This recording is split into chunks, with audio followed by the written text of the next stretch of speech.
It's the morning of May 22, 1981. The Atlanta Police Department is investigating the disappearance of a young man. Several teenagers and kids have already disappeared, and the pressure to show results is already piling up. Suddenly, a police surveillance team hears a loud splash on the Chattahoochee River, a location where multiple bodies had been discovered before. A car is seen exiting the James Jackson Parkway bridge located at the same river they are investigating.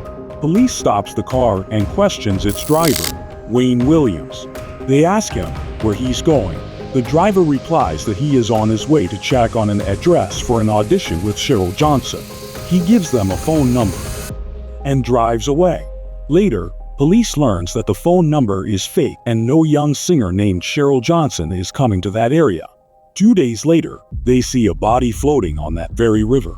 It is the 27-year-old Nathaniel Cater, a man who was reported missing 4 days ago and was last seen with no other than Wayne. It's possible that the loud splash they heard was Williams throwing Cater's body in the river. APD finally has the answer to the recent spree of deaths occurring in Atlanta. But is Wayne the actual killer? Or is he being blamed for someone else's work? This is the story of the Atlanta child murders case. A case full of mystery, controversies, and unanswered questions. We'll dive into the details of this case and even discuss other theories surrounding its complexities. The disappearances began in the middle of 1979. Two young African-American kids, Edward Hope Teddy Smith and Alfred Hugh Evans, vanished within 4 days. Their bodies were found in a wooded area on July 28. Edward had a .22 caliber gunshot wound in his back. In November of the same year, 14-year-old Milton Harvey's body is found in a remote area of Atlanta. He was reported missing in September. In the very same month, a school janitor finds the lifeless body of 9-year-old Yusuf Bell near the abandoned E.P. Johnson Elementary School. Bell was missing since October when he went to buy Bruton snuff for a neighbor. These are believed to be the initial victims of the Atlanta child killer. At the time, police didn't connect these three killings. They believed these were three different cases. But things were about to get much worse for Atlanta residents, because the terror of the Atlanta child killer had only just begun. What the city will witness in the coming years was unprecedented. Not much progress is made in these three killings. In 1980, 12-year-old Angel Lanier, believed to be the Atlanta child murderer's first female victim, disappears. She left her house around 4 p.m. in a denim outfit. 6 days later, her body is found in a wooded vacant lot wearing the same clothes she was wearing when she left her home. Her cause of death: strangulation. Apart from her, 12 other similar cases of disappearance and murder came up in Atlanta. All of them involved children. In the spring and summer of 1980, Atlanta was gripped by fear. Children and teenagers. On May 18th, 15-year-old Eric Middlebrooks vanished after answering the phone at home. He left on his bicycle, carrying a hammer to make repairs. The next day, his body was discovered beside his bike, beaten to death behind an Atlanta bar. His pockets were turned inside out. Weeks earlier, Eric had testified in a robbery case against 3 juveniles. Just 3 weeks later, 12-year-old Christopher Richardson went missing on his way to the local pool. He was last seen walking toward Midway Recreation Center in DeKalb County. His body wasn't found until months later, discovered in January, alongside another victim, Earl Terrell. The cause of his death could not be determined. On June 22nd, 7-year-old LaTonya Wilson was abducted from her own home. Witnesses saw a man climb through her window and carry her away as he spoke to an accomplice outside. Months later, her remains were discovered in a fenced-off lot. Her body had decomposed so badly, no cause of death could be determined. The number of cases was piling up, and the police had no answers. People were getting scared. On June 23rd, 10-year-old Aaron Weich was seen leaving a grocery store with a man driving a blue Chevrolet, a car linked to another disappearance. Hours later, Weich's body was found beneath a bridge. His neck was broken. The official cause of death was asphyxiation. That summer, the killings continued. In July, 9-year-old Anthony Carter and 10-year-old Earl Terrell were murdered. In August, 13-year-old Clifford Jones was strangled and left behind a dumpster at a shopping center. By September, the toll was still rising. 10-year-old Darren Glass disappeared and was never found. A month later, 12-year-old Charles Stevens went missing. His body was found the next day near a trailer park, his shirt gone, one shoe missing. Police determined he had been asphyxiated. Hair and fiber evidence was collected from his clothing, evidence that prosecutors would later call a pattern case during trial. On November 1st, 9-year-old Aaron Jackson was found strangled, his body lying on a riverbank. And by the end of the month, another teenager was gone. 16-year-old Patrick Rogers disappeared on November 30th. A week later, his body was pulled from the Chattahoochee River. Police believed he had been thrown from a bridge. By the end of 1980, Atlanta was living in terror. Children were being hunted, and the city would soon learn. The murders were far from over. The first known victim in 1981 was 14-year-old Luby Getter. He disappeared in January 3rd, and her body was found February 5th. Around the same time, his friend, 15-year-old Terry Pugh, also vanished. Police later received an anonymous phone call directing them to his body. Terry lived in the same apartment complex as Edward Teddy Smith, a boy killed in 1979. Through February and March, the discoveries kept coming. 6 more victims were found, including 21-year-old Eddie Duncan, the first adult added to the growing list of dead. By April, the killer's reach extended further. 20-year-old Larry Rogers, 28-year-old John Porter, and 21-year-old Jimmy Ray Payne were all murdered. Porter and Payne had only just been released from prison.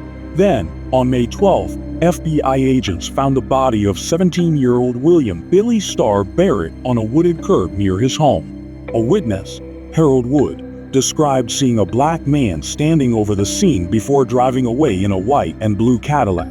At the end of May, the final known victim was added to the list. 27-year-old Nathaniel Cater was last seen outside Atlanta's Rialto Theater, reportedly holding hands with Wayne Williams. 2 days later, his body was pulled from the Chattahoochee River.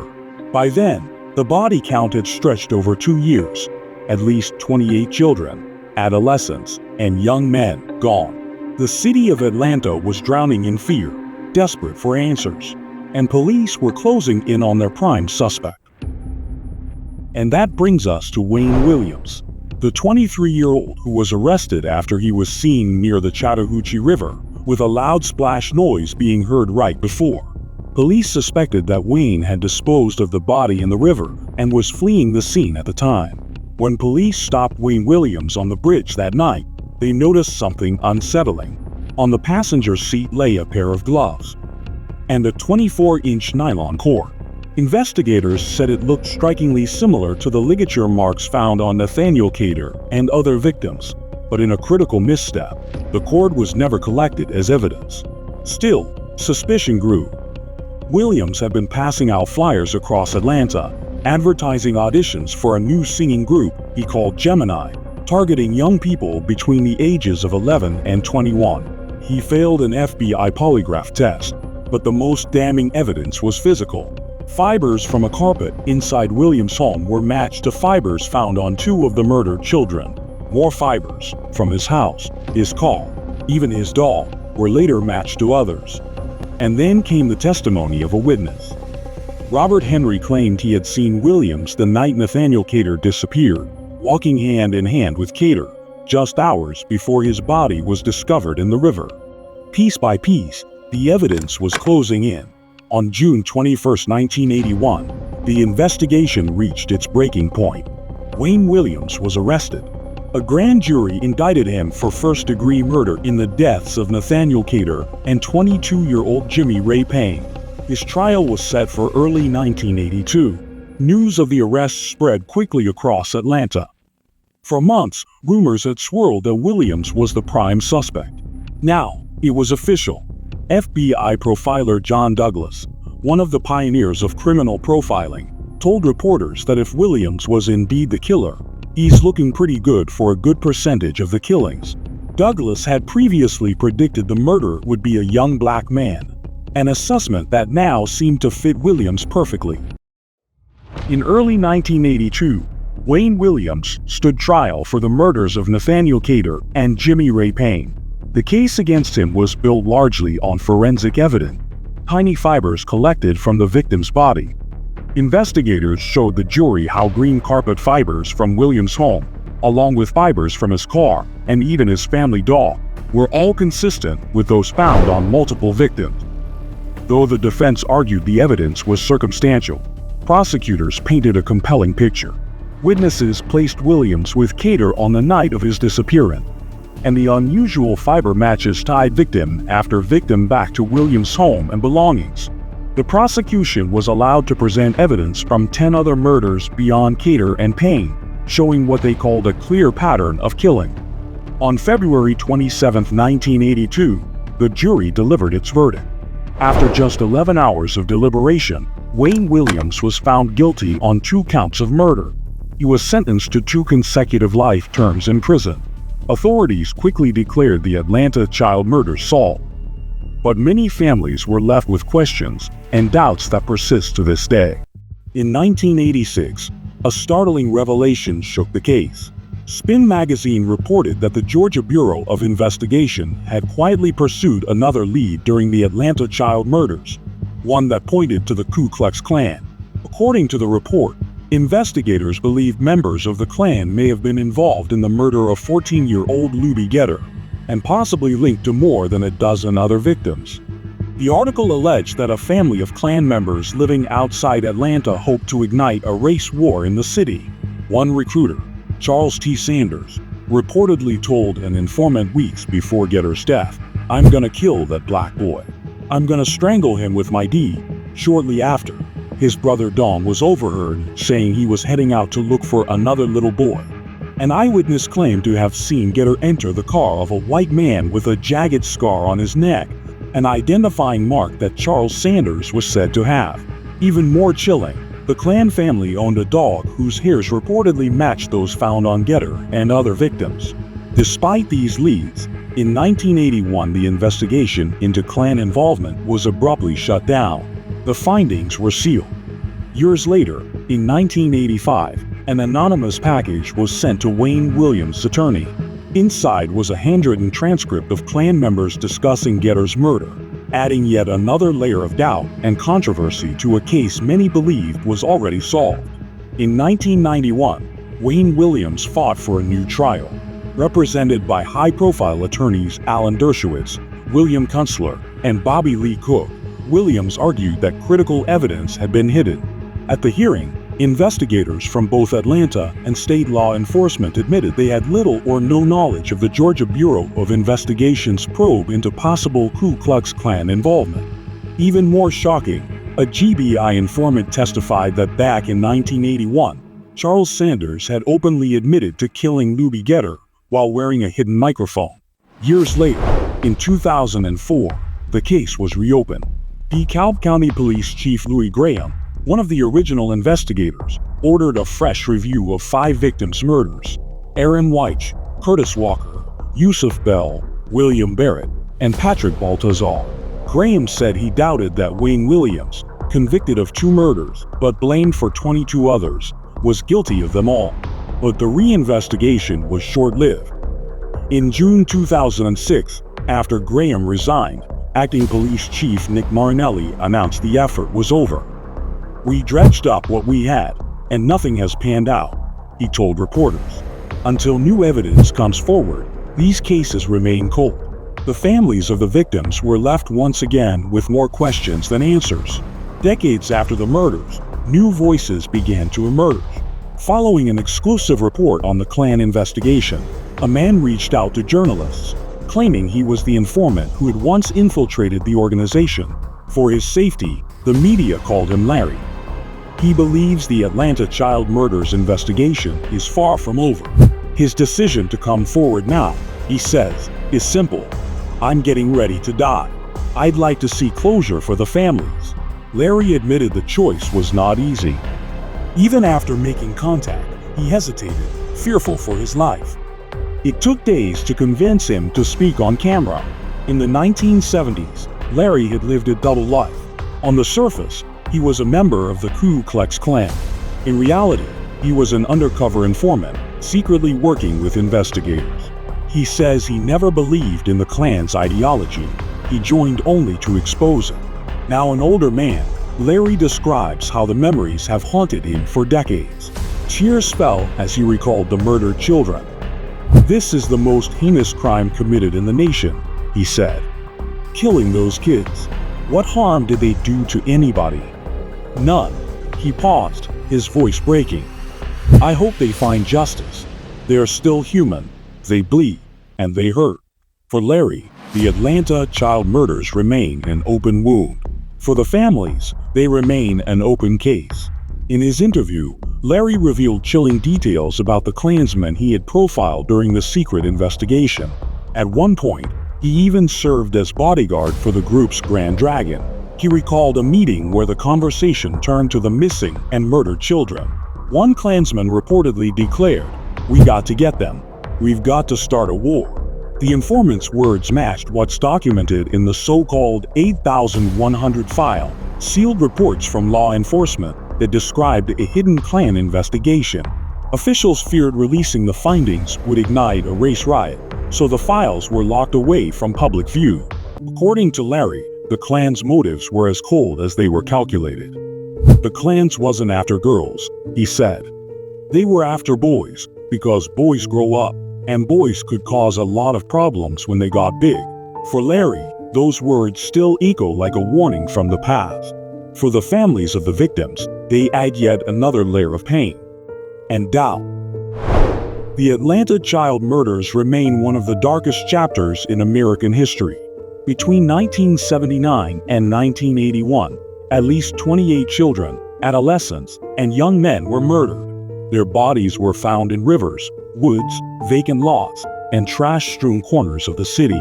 Their names and faces became etched into the memory of a community that was living in fear. When Wayne Williams was arrested in 1981 and later convicted of killing Nathaniel Cater and Jimmy Ray Payne, law enforcement declared the case closed. They insisted Williams was responsible for the other victims as well, even though he was never tried for their deaths. To this day, he maintains his innocence. But the questions have never gone away. The evidence used to convict him was largely fibers, microscopic threads from a carpet, a car, and a dog. No eyewitness ever saw Williams commit a murder. No fingerprints, no DNA, no confessions tied him directly to the killings. And then there is the matter of the Ku Klux Klan investigation, sealed files suggesting that white supremacists may have been involved in some of the deaths, raising the possibility of a cover-up to avoid racial violence. For the families, the pain is enduring. Many still believe Williams was guilty. Others remain convinced that the truth has never been fully uncovered, that the real story behind the murders of Atlanta's children remains hidden in shadows, buried in sealed files, silenced by time. Wayne Williams is serving 2 consecutive life sentences. He has spent more than 4 decades behind bars. Yet for every year he remains in prison, doubt lingers. Was he truly the monster who terrorized Atlanta? Or was he a convenient scapegoat, an answer the city desperately needed as fear and anger reached a breaking point? The faces of the victims look back at us still. Children with dreams, futures, and lives stolen far too soon. Justice was promised, but was it delivered? The Atlanta child murders may be considered solved on paper, but in the hearts of many, the case is still open. Thank you for watching our deep dive into the Atlanta child murders case. What do you think? Do you believe Wayne is guilty for all murders? Or do you think KKK was involved? Let us know in the comments. Don't forget to like and subscribe to watch more of such crime documentaries. Until next time.